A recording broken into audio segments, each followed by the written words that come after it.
জয় শ্রী মহাকাল। কন্যা রাশি 2025 সাল এপ্রিল মাস কেমন যাবে মোটামুটি সংক্ষিপ্ত ভিডিও। আপনাদের রাশি সাপেক্ষে সপ্তম ভাবে কিন্তু এই মুহূর্তে বসে আছে রাহু বক্রী অবস্থায়, সাথে শুক্র, বুধ, রবি। ব্যবসার জায়গা খুব খারাপ আমি বলতে পারছি না, ব্যবসার জায়গাটা মোটামুটি ওভারঅল ঠিকই থাকবে।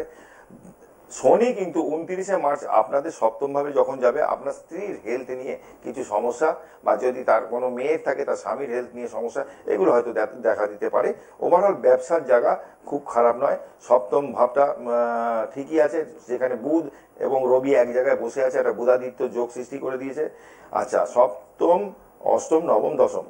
আর একটা প্লাস পয়েন্ট, যারা চাকরির জন্য হন্যে হয়ে ঘুরছেন, কন্যা রাশির জাতক জাতিকা, 15ই মের পর আপনাদের কিন্তু নতুন কর্মের যোগ আসছে, এটাকে কাজে লাগাতে হবে।